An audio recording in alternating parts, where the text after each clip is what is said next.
ओम Sai Ram. Shirdi Sai channel की ओर से प्रस्तुत साई संदेश पत्र के क्रम में द्वारका माई से साई संदेश में कहा गया है कि बाबा के एक भक्त बापू साहब बूटी, श्रीमान बापू साहब बूटी एक बार अम्लपीत के रोग से पीड़ित हुए। उनकी अलमारी में अनेक औषधियां थी, परंतु कोई भी गुणकारी नहीं हो रही थी।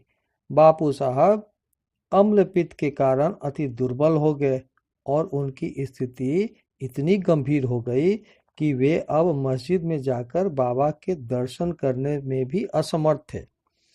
बाबा ने उन्हें बुलाकर अपने सम्मुख बिठाया और बोले, सावधान, अब तुम्हें दस्त नहीं लगेंगे। अपनी उंगली उठाकर फिर कहने लगे, उल्टियां भी अवश्य रुक जाएंगी।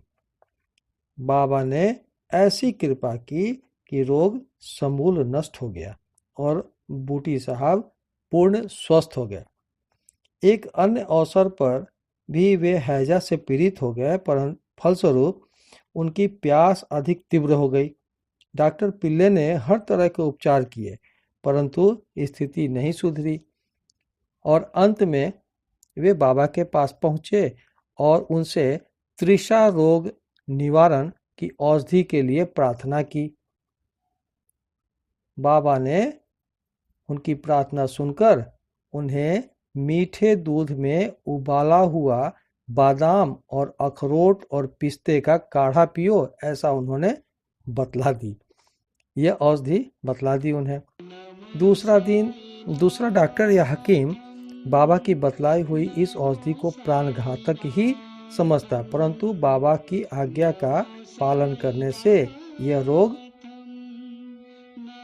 रोग नाशक सिद्ध हुआ और आश्चर्य की बात है कि रोग समूल नष्ट हो गया।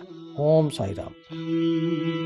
नमो साई नाथम, नमो साई नाथम, नमो साई नाथम, साई शरणं हरि शरणं, नमो साई नाथम, नमो साई नाथम, नमो साई नाथम।